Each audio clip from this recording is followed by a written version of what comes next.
Pour l'exercice numéro 3, c'est une application de formule d'addition de cosinus. L'idée, c'est d'être au clair bien sûr par rapport à la formule, d'être au clair aussi par rapport à des valeurs particulières. Attention, si on a un problème avec les valeurs particulières, il ne faut pas hésiter à prendre la calculatrice. Bien sûr, il faut la configurer sur le bon mode, le radian ici.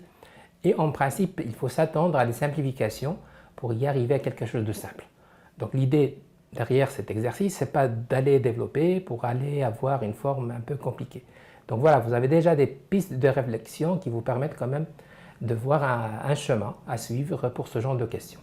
Alors, A égale cosinus de pi sur 6 plus x, cosinus 11 pi sur 6 plus x, moins racine carrée de 3 cosinus de x. Alors voilà une formule classique, on a vu pas mal au niveau cours et en classe dans les TP, dans les travaux pratiques. Alors, je commence. Bien sûr, je suis au clair par rapport à la formule d'addition de cosinus. Donc, ça sera cos, cos, moins sin, sin.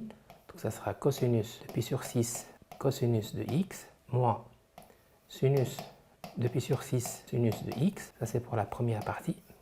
Ensuite, de même, cosinus de 11 pi sur 6, cosinus de x, moins sinus de 11 pi sur 6 sinus de x moins la partie qui me reste qui est racine carrée de 3 cosinus de x. Voilà le premier développement, on a l'impression que les choses se compliquent, mais bon, on va quand même utiliser les valeurs remarquables. Cosinus de pi sur 6, c'est une valeur particulière qui donne racine carrée de 3 sur 2 cos de x. Sinus de pi sur 6, bon, c'est moins 1 demi sinus de x. Cosinus de 11 pi sur 6, on est sur le quatrième cadran.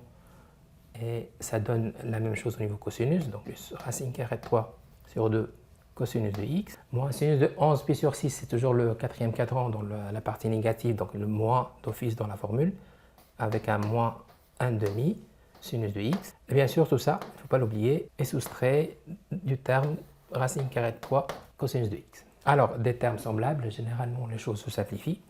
Racine carrée de 3 sur 2 plus racine carrée de 3 sur 2 de la même chose, ça va générer racine carrée de 3 cosinus de x, moins 1 demi sinus de x moins 1 demi, c'est-à-dire plus 1 demi sinus de x, ben ça va disparaître complètement. Et on reste avec le terme racine carrée de 3 cosinus de x. On voit bien que l'expression se simplifie, bon, c'est la soustraction de deux choses identiques, ça fait 0. Voilà pour la simplification. Alors dans la version B du test, c'est le même principe, puisque la version A et la version B ont comme objectif de vous tester sur la même matière.